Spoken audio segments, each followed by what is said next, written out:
नमस्कार, Gurugram teacher training college चक 5 बेला में आपका स्वागत है। हम आज हिंदी विषय के जो गद्य पद्य भाग है उसके लिए जो पाठ योजना का निर्माण किया जाता है उसका अध्ययन करेंगे। इससे पहले हमने एक सामान्य जो पाठ योजना है, दैनिक पाठ योजना, उसका अध्ययन किया था, संचार माध्यम और लोकतंत्र।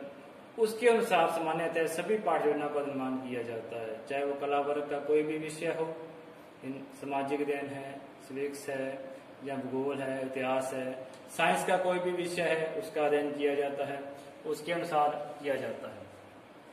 और जो हिंदी या अंग्रेजी विषय है उसका जो ग्रामर टॉपिक है, व्याकरण टॉपिक है, उसका अध्ययन भी उसी के अनुसार ही किया जाता है, जिसके अंदर आप शिक्षण बिंदु बनाते हुए, बोध प्रश्न करते हुए, विकासात्मक प्रश्न करते हुए फिर आप आगे बढ़ करके उस पाठ योजना का निर्माण करते हैं।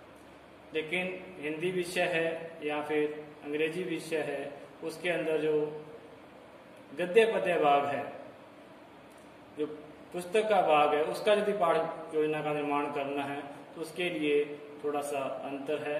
उसके अनुसार ही हम आज का जो दैनिक पाठ योजना है उसका अध्ययन करेंगे।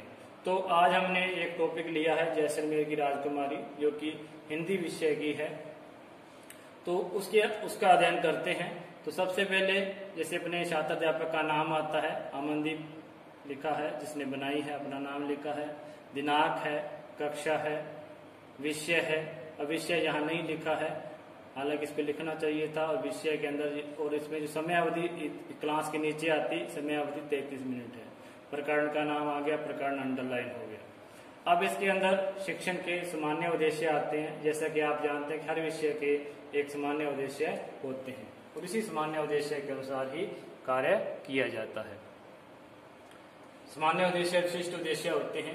तो हिंदी के जो सामान्य उद्देश्य हैं, अपने विषय के अंदर रुचि पैदा करना। कोई भी विषय अपने आप में रुचि पैदा करेगा तो ही बालक उसके अंदर शिक्षा ग्रहण करेगा या अध्ययन करेगा। इसी आधार पर छात्रों में हिंदी विषय के प्रति वास्तविक रुचि जागृत करना, छात्रों में भाषाई तत्वों का ज्ञान प्राप्त करना, छात्रों में दया, प्रेम, क्षमा, सहानुभूति आदि गुणों का विकास करना, छात्रों में पढ़कर अर्थ ग्रहण करने की क्षमता की। जैसे वो बुक्स को पढ़ेगा ना, तो पढ़ते पढ़ते उसको पढ़ने के साथ उसको अर्थ का पता चलेगा कि ये क्या कहना चाहिए, पहला क्या कहना चाहता है, ये लाइन क्या कहना चाहती है। तो पढ़ करके अर्थ ग्रहण करने की क्षमता का विकास होता है, क्योंकि जो लैंग्वेज है वो अपने को भाषा ही सिखाती है, भाषा को समझना सिखाती है, चाहे इंग्लिश है, चाहे पंजाबी है, चाहे हिंदी है, चाहे संस्कृत है। कोई भी भाषा है वो अपने आप को अर्थ ग्रहण करने की क्षमता रखती है। छात्रों को स्वस्वर वाचन और मौन वाचन के प्रति रुचि जागृत करना। एक स्वस्वर के अनुसार, है ना, जिस प्रकार का उसका भावार्थ है, जिस प्रकार उसको पढ़ा जा सकता है, स्वर के सहित वाचन करना, मौन पाठ के प्रति रुचि जागृत करना है। छात्रों में तर्क शक्ति, कल्पना शक्ति, निर्णय शक्ति का विकास करना है। छात्रों में राष्ट्रीय अंतर्राष्ट्रीय भावनाओं के प्रति सकारात्मक सोच विकसित करना है और छात्रों में साहित्यिक गुणों का विकास करना है।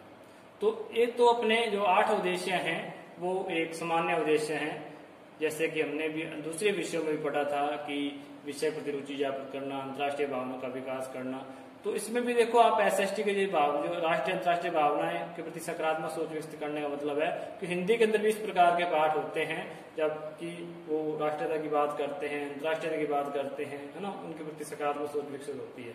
तो एक भाषा सिखाने का कार्य भी करता है, साथ साथ राष्ट्रीय अंतर्राष्ट्रीय भावनाओं को एक अच्छा नागरिक बनाने का निर्माण तो करता है। कोई भी विषय है उसके अंदर एक सकारात्मक सोच तो होती ही है।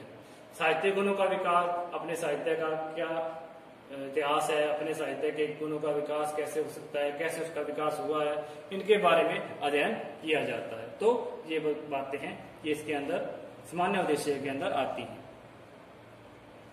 अब है शिक्षण के विशिष्ट उद्देश्य। तो इसमें ही आपको ध्यान रखना है कि जो भाषा के हैं, भाषा का जो गद्य पद्य भाग है, क्योंकि इसमें पाठ से लिया गया है, तो पाठ में मुहावरे भी आएंगे, घटनाएं भी आएंगी, तुलना भी किसी से करेंगे। तो जिस प्रकार की घटनाएं हैं, कोई मुहावरे है या कोई भी व्याकरण का पाठ आ रहा है, उसका भी ज्ञान वहां प्राप्त होगा। इस प्रकार से इसमें उन्हीं घटनाओं के आधार पर ही विशिष्ट उद्देश्य निर्धारित किए जाते हैं जो उस पाठ के अंदर आए हुए हैं। जैसे कि सबसे पहले अपने उद्देश्य है, वैसे ही है ज्ञानात्मक उद्देश्य है, सामान्य उद्देश्य जो सामान्य पाठ योजना होती है सामाजिक विज्ञान की या साइंस की, उसके अंदर भी ज्ञानात्मक उद्देश्य होता है। तो इसमें है छात्र पाठ के भाषा तत्वों का ज्ञान प्राप्त कर पहचान कर सकेंगे कि उसमें अंदर कौन कौन सी भाषा तत्व हैं, उनको पहचान करके ज्ञान प्राप्त कर सकेंगे उसका। छात्रों में पाठ के विषय तत्वों, घटनाओं, जीवन मूल्यों के प्रति पुण्य स्मरण कर सकेंगे। दूसरा है अर्थग्रहण। छात्रों के अर्थग्रहण का मतलब वही अवबोध की स्थिति है, समझ में आ गया, अर्थग्रहण प्राप्त कर लिया। छात्र पाठ के वाक्यों, मुहावरों, विचारों की तुलना व अंतर कर सकेंगे। छात्र पाठ की घटनाओं, जीवन मूल्यों व परंपराओं का वर्गीकरण कर सकेंगे, है ना। वर्गीकरण करना, तुलना करना, व्याख्या करना, ये सारे अर्थग्रहण के हैं। क्योंकि जब बालक अर्थग्रहण ज्ञान प्राप्त करने के बाद जब अर्थग्रहण कर लेगा तो वो अपने आप ही किसी दूसरे व्यक्ति की तुलना कर सकेगा, एक वस्तु की दूसरे से तुलना कर सकेगा, उसका वर्गीकरण कर सकेगा या फिर उसके लिए व्याख्या भी कर सकेगा। तो ये सारी है। अभिवृत्ति नंबर 3 है, अभिवृत्ति है। छात्र पाठ में आए जीवन मूल्यों, घटनाओं एवं विश्वास के प्रति आस्था व सहमति व्यक्त कर सकेंगे। छात्र पाठ में आए शब्दों, पदों व वाक्यों, रचनाओं में सामान्यकरण कर सकेंगे। अभिरुचि है, रुचि के अंदर है छात्र पाठ में मुहावरे, कहावतों, संवादों को जानने में तत्परता दिखा सके, रुचि पैदा होगी, तत्परता दिखाएंगे।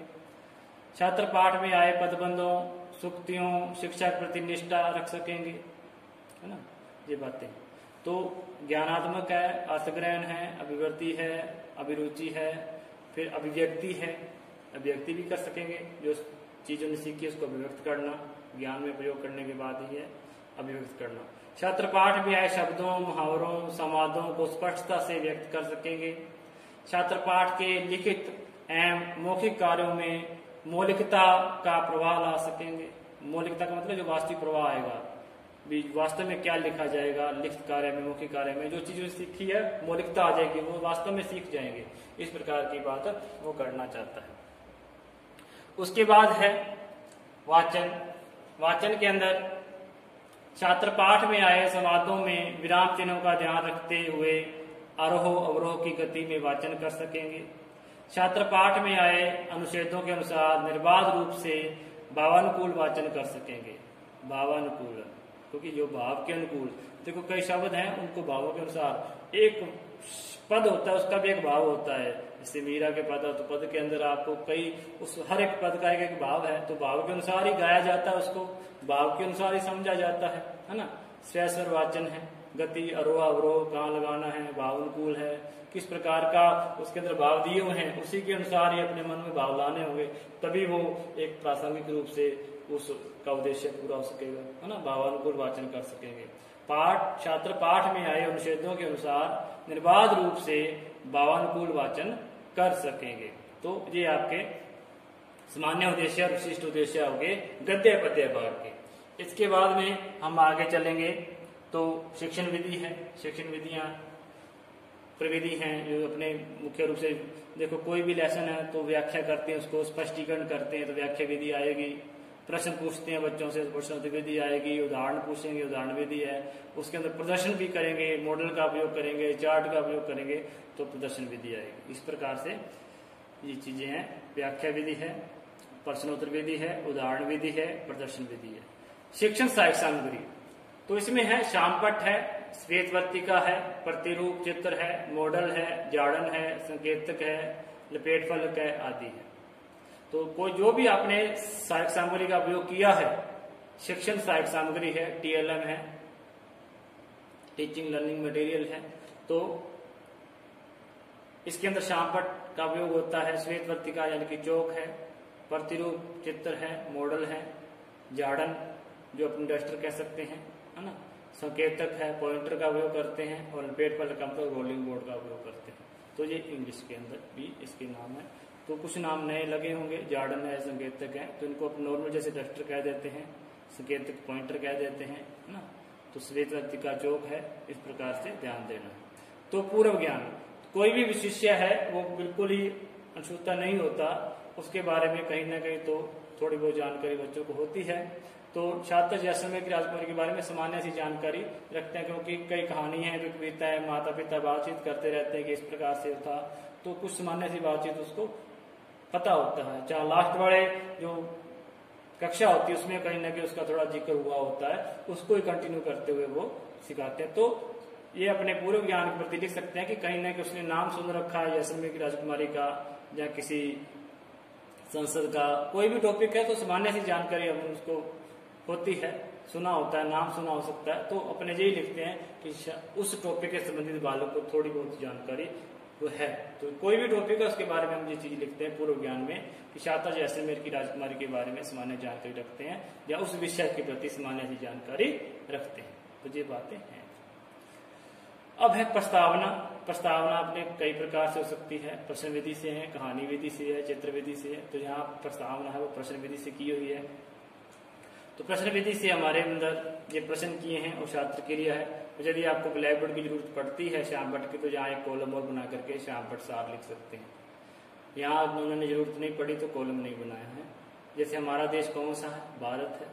हम भारत में कौन से राज्य में रहते हैं? राजस्थान में। देखो इसका उत्तर है, उसी से प्रश्न शुरू हो रहा है कि भारत में है तो भारत के कौन से राज्य में? राजस्थान में। राजस्थान में कुल कितने जिले हैं? 33 है। और इन 33 जिलों में सबसे बड़ा जिला कौन सा है? जैसलमेर है। तो जैसलमेर की जो राजकुमारी, जो आपके पाठ में पाठ है जैसलमेर राजकुमारी का, उसके बारे में आप क्या जानते हो ये भी लिख सकते हो आप। या जैसलमेर, या इसको इंटर कॉमा में या अंडरलाइन करना, कॉमा बंद करना चाहिए था।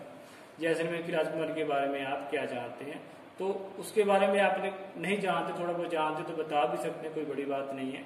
लेकिन ये प्रश्न आखिरकार क्या रहेगा? समस्यात्मक रहेगा, क्योंकि इसके बारे में आपको लेसन में पढ़ाना है। तो पूर्ण रूप से तो कहीं कोई भी नहीं जान पाएगा। उसके बाद है उद्देश्य कथन। जैसे आपका प्रश्न समस्यात्मक हो गया है, तो बच्चों आज हम जैसलमेर की राजकुमारी के पाठ के बारे में अध्ययन करेंगे, विस्तार पूर्वक अध्ययन करेंगे। जहाँ जैसलमेर की राजकुमारी का जो प्रकरण है उसके बारे में विस्तार पूर्वक अध्ययन करेंगे, ये बात अपने कह सकते हैं। तो इसके बाद में ही वास्तव में जो कि आपका जो लेसन है या पाठ है वो शुरू होता है। अब इसके लिए कई बच्चे ऐसा जिस प्रकार सामान्य पाठ योजना बनाते हैं वैसे बना लेते हैं कि आपने क्या किया कि थ्योरी उसमें पाठ में से लिख दिया, बहुत प्रश्न बना दिए, विकास प्रश्न बना दिए, जैसे वो सामान्य पाठ योजना बनाती है वैसे। इसमें के अंदर थोड़ा सा आपको क्या है चेंजेस करना है कि आदर्श वाचन है। जो आदर्श वाचन का मतलब है जो छात्र अध्यापक जो लाइन टू लाइन लिखा हुआ है उसके अंदर वैसे का वैसा बोल करके भावानुकूल होकर के बोल करके बताएगा। तो आदर्श वाचन जैसे का जैसा लिखा हुआ है। तो आप सबसे पहले शिक्षण बिंदु में कहाँ तक आपको पढ़ाना है वो लगा दे। जैसे राजकुमारी ने डैश डैश डैश गार्ड उतार दिया गया, तो ये लेसन कहाँ तक आपको लगता है कि ये पूरा हो जाएगा हमारे इस लेसन के अंदर, इस 35 मिनट के अंदर, वहां तक आपको यहाँ डैश डैश करके शिक्षण बिंदु लगा देना है। उसके बाद आपको पढ़ाना शुरू करना है। सबसे पहले आप जैसा उस बुक्स में लिखा है वैसा पढ़ाओगे। तो लिखा है छात्र अध्यापक उचित जति गति से आरोह अवरोह में आदर्श वाचन करेगा। आदर्श वाचन का मतलब जैसा उसके अंदर लिखा है, जो कविता है तो गाकर सुनाएगा, पैरा है तो उसका भावानुसार आरोह अवरोह के अंदर सुनाएगा। उसके बाद है अनुकरण। छात्र अध्यापक छात्रों को अनुकरण वाचन करते हुए आदर्श देगा या आदेश देगा। जैसे आपने पढ़ा दिया उसी पैरे को वो क्या है दोबारा पढ़ाएंगे, अनुकरण वाचन करेगा। अब जैसे पढ़ लिया, अब आपने पढ़ रखा है, बच्चों ने भी पढ़ लिया, एक दो बच्चों ने पढ़ दिया उसको, फिर अशुद्धि संशोधन है। अब देखो छात्र ध्यानपूर्वक सुनेंगे, फिर छात्र शिक्षक के आदेशानुसार अनुकरण वाचन करेंगे, है ना। अनुकरण का मतलब वो पढ़ेंगे इसको। फिर है अशुद्धि संशोधन। अब आप जो भी गलतियां हैं उसको श्यामपट्ट पे लिखोगे, जैसे बलिष्ठ है, मर्दानी है, इसको आप लिखोगे। तो छात्र सही उच्चारण का करने का प्रयास करेंगे। इस प्रकार से श्यामपट्ट पे लिखते रहेंगे आप। उसके बाद है ये टॉपिक वैसे पहले ही आ गया है, इसको बार बार लिखने की जरूरत नहीं है। कठिन शब्दार्थ है। कठिन शब्दार्थ जहाँ लिख दिया आपने, दुर्गा पति, इस दुर्ग के या मालिक है या पति है। फिर जो मालिक आ गया यहाँ आना था। विलीन का मतलब लुप्त है। इस प्रकार से इसको लिखना है। तो इसके अंदर आपको कठिन शब्दार्थ लिखने हैं। तो कठिन शब्दार्थ लिखने हैं ब्लैक बोर्ड पे, शाम पट पे, तो ये लिखे हुए हैं।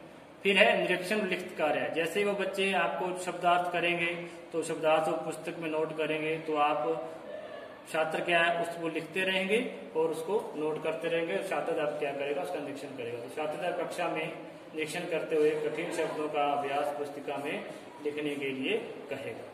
फिर आप कह दिया, अब आप पूरा जो जितना आपने पढ़ा है, आदर्शवाचन किया है, अनुकरण वाचन किया है, आप लाइन टू लाइन पढ़ते हुए उसका स्पष्टीकरण करोगे, यानी कि सलार्थ करोगे, बच्चों को समझाओगे। छात्र प्रस्तुत पाठ का उचित ढंग से स्पष्टीकरण करेगा, है ना। आपने उसको समझा दिया, स्पष्टीकरण कर दिया। अब उसके बाद आपका लेसन शब्दार्थ भी हो गए, आदर्शवाचन हो गया, आपने वैसे का वैसा पढ़ दिया, बच्चों ने भी पढ़ा दिया, है ना, बच्चों ने भी पढ़ लिया। शुद्धि संशोधन हो गया, जो बच्चों आपको लगता है कठिन शब्दार्थ है वो ब्लैक बोर्ड पे लिख दिए। फिर जो शब्दार्थ आए हैं वो भी आपने लिख दिए। आप बच्चों ने पुस्तक में लिख दिया, लिखित कार्य कर दिया। फिर आपने उसको व्याख्या कर दी, व्याख्या करके पूर्ण रूप से आपने समझा दिया। अब आपको वो टाइम बचता है तो आप उसको कहोगे बच्चों इसको आप मन के अंदर पढ़ो। मौन वाचन का भी एक विकास होता है, बच्चों को मन में पढ़ने का अनुभव होता है। तो छात्रों को मौन वाचन करने का निर्देश देगा, तो छात्र दिशा निर्देश मौन वाचन करेंगे। तो इस प्रकार से इसके अंदर आएगा। अब ये सारा ही आपका हो गया। अब कविता है तो यहाँ भावभूति प्रश्न लिखने हैं। भावभूति का मतलब उसकी कविता के अंदर भाव क्या है। बहुत प्रश्न की जगह ओब्लिक के अंदर भावभूति प्रश्न भी लिख सकते हैं हिंदी के अंदर, है ना। तो बहुत प्रश्न और भावभूति प्रश्न, आप भावभूति प्रश्न लिख सकते हैं। तो राजकुमारी का नाम क्या था, रत्नावती था। ध्रुव को किस, ये देखो यहाँ पाठ के अंदर जो प्रश्न आए हैं वो लिखने हैं। ध्रुव को किसकी सेना ने घेर रखा था, अलाउद्दीन की सेना ने घेर रखा था। राजकुमारी के पिता का नाम क्या था, रतन सिंह था। रतन सिंह ने शाही सेना को कहाँ तक खदेड़ दिया था। तो ये बातें मालवा तक। जो आप प्रश्न करोगे तो बच्चे उत्तर देंगे, क्योंकि उसको लेसन समझ में आ चुका है। अब देखो इसके अंदर ये शिक्षण बिंदु एक है, एक ही शिक्षण बिंदु के अंदर आपको सबमिट कर देना है। बार बार वो चीजें लिखने की जरूरत नहीं है, कठिन शब्दार्थ एक ही शिक्षण बिंदु है इसके अंदर, वो ही पूर्ण रूप से आपको आ गया और ये लेसन आपका कंप्लीट हो जाएगा। अब इसके बाद में ये पुनरावर्ती प्रश्न है जो कि इस टेबल से बाहर बनते हैं। जो थोड़ा ध्यान देना कि टेबल जहाँ बंद हो गई, टेबल आपको वही बंद करनी है जहाँ आपका पेज एंड हो रहा है। ऐसे नहीं जिस प्रकार से ये बनी हुई है, यहाँ आपका पेज एंड हो रहा है वो आप बंद करके आगे ऊपर दोबारा शिक्षण बिंदु, छात्र क्रिया, छात्र क्रिया, शाम पट सार लिखते हुए दोबारा पेज को शुरू करें। तो इस प्रकार से आपको लिखना है। शिक्षण बिंदु एक ही जगह रहने दें, जहाँ शुरुआत से लिखा हुआ था वही रहने दें। कहाँ पे, जैसे यहाँ लिखा हुआ ना, यहाँ यही रहने दें और इस पेज को कंटिन्यू चलने दें, चाहे वो एक पेज भरे चाहे 2 या 3, तो चलता रहेगा। अब है पुनरावर्ती प्रश्न। पुनरावर्ती प्रश्न जो कुछ प्रश्न तो बहुत प्रश्न में आ गए। पुनरावर्ती प्रश्न वो होते हैं कि आपने 2 या 3 शिक्षण बिंदु पढ़ाए हैं, तो सब में से एक दो पुनरावर्ती प्रश्न ले लिए जो कि पहले नहीं आए हैं। इसमें तो आपने एक साथ पढ़ा दिया, तो पुनरावर्ती प्रश्न कुछ तो बहुत प्रश्न में आ जाएंगे, कुछ आपके पुनरावर्ती में आ जाएंगे। पुनरावर्ती में वो प्रश्न होते हैं जो कि दूसरे बहुत प्रश्न में नहीं आए हों, विकासात्मक प्रश्न में नहीं आए हों, वो है। तो राजकुमारी की तुलना किससे की गई है, ये प्रश्न के उत्तर आपको नहीं देने हैं, सिर्फ बच्चे देंगे। पाठ में दुश्मन को किन किन उपनामों को पुकारा गया है, यानी कि इसको डायरी में ऐड नहीं लिखना आपको। वहां तो आपने बहुत प्रश्न में तो लिखे थे ना उत्तर छात्र क्रिया के अंदर, यहाँ नहीं लिखना है, ये सिर्फ आपको प्रश्न करके छोड़ देना है। मालिक काफूर कौन था, राजकुमारी कौन से घोड़े पे चढ़ी हुई थी, ये प्रश्न आपके छोड़ दो। अब उसके बाद आता है मूल्यांकन प्रश्न। तो मूल्यांकन प्रश्न के अंदर तो ये राजकुमारी है, राजकुमार की कमर में क्या लटक रहे थे, है ना, ये इसका उत्तर बच्चे देंगे। टिक करवा देना है, बच्चों से भी करवा सकते हो, खुद उसको खड़े करके पूछ करके भी करवा सकते हो, और बच्चे को बुला करके भी आप टिक करवा सकते हो। फिर है टिड्डी दल किसे कहा गया है, तो इस प्रकार से इसका भी उत्तर दे देना है। फिर अब इसमें से आप एक ही ले सकते हो एबीसीडी के अंदर, 2 लेगो तो भी दिक्कत नहीं है, लेकिन एक प्रश्न लेगो तो भी चलेगा। रिक्त स्थानों को भरो, 2 प्रश्न रिक्त स्थान के आ गए। सत्य सत्य है, राजकुमारी घोड़े पे क्या कर रही थी, हिनान, है ना, राजकुमारी के घोड़े हिनहना रहे थे, तो ये बातें हैं इसके अंदर सही है या गलत है उसका लग जाएगा। बेटी तुमसे मुझे ऐसी आशा थी, इन शब्द का बुजुर्ग सैनिक ने कहे थे, किसने कहे थे, तो उसके अंदर बुजुर्ग सैनिक कहे थे या नहीं कहे थे, इसके अंदर गलत या सही का निशान लगाना है। तो ये चीजें आपके अंदर हो गई। उसके बाद गृह कार्य है, राजकुमारी रत्नावली की 73 से क्या शिक्षा मिलती है, तो ये एक पूरा रूप से आपका पाठ का सार आ जाएगा इसके अंदर। तो गृह कार्य के अंदर एक ही प्रश्न देना है जिसके अंदर सारा लेसन का सार आ जाए, एक ही प्रश्न होना चाहिए जिसके अंदर बच्चे समझ सकें कि इस प्रकार से हमें पढ़ाया गया है और इस प्रकार से पूरा सार उस पाठ का जो आपने इस 30 मिनट में पढ़ाया है उस सब का गृह कार्य ग्रुप में आ जाए। पर्यवेक्षक टिप्पणी है, पर्यवेक्षक हस्ताक्षर है, ये लिखने हैं। तो इस प्रकार से आपका जो लेसन हिंदी का पूरा होता है, इसके अंदर आपको इसी प्रकार से करना है। तो इसको अपने शुरुआत से यदि अपने देखें तो सबसे पहले जो क्या है, सामान्य उद्देश्य है, एंट्री है, फिर आपके शिष्ट उद्देश्य है, शिष्ट उद्देश्य है, शिक्षण विधियां हैं, शिक्षण सहायक सामग्री है, पूर्व ज्ञान है, प्रस्तावना प्रश्न है, उद्देश्य कथन है, प्रस्तुतिकरण है, प्रस्तुतिकरण के अंदर टॉपिक है, आदर्श वाचन हो गया, अनुकरण वाचन हो गया, अशुद्धि संशोधन हो गया, कठिन शब्दार्थ हो गए, निरीक्षण में लिखित कार्य हो गया, स्पष्टीकरण हो गया, मौन वाचन है, बोध प्रश्न है और बोध प्रश्न के बाद में पुनरावर्ती प्रश्न है, फिर मूल्यांकन कार्य है। मूल्यांकन कार्य के अंदर एक या दो अभ्यास वाले हैं, दो एक स्थान वाले, दो सत्य असत्य वाले, मिलान वाले भी हो सकते हैं, कोई बड़ी बात नहीं है। सत्य असत्य की जगह दो ऐसे मिलान वाले शब्द हैं वो भी दे सकते हैं। अपने गृह कार्य देना है और नीचे लिखना है पर्यवेक्षक टिप्पणी और पर्यवेक्षक हस्ताक्षर। तो हिंदी के अंदर चाहे इंग्लिश है तो जब आपका पुस्तक का जो लेसन है वो इसी प्रकार से बनेगा, तो आप इसको इसी प्रकार से बनाएं। तो हमने एक सामान्य लेसन का अध्ययन कर लिया और एक अपने जो गद्य पद्य भाग है उसका अध्ययन कर लिया। इसके अनुसार ज्यादातर अपने जो दो ही प्रकार के लेसन होते हैं और दोनों के मैंने आपको बता दिए हैं, उसी के अनुसार आप लेसन प्लान करें। आगे कोई इस प्रकार की यदि लगेगा कि हमें और भी किसी दैनिक पाठों का बताने चाहिए तो हम आगे वीडियो में बताएंगे। तब तक के लिए धन्यवाद।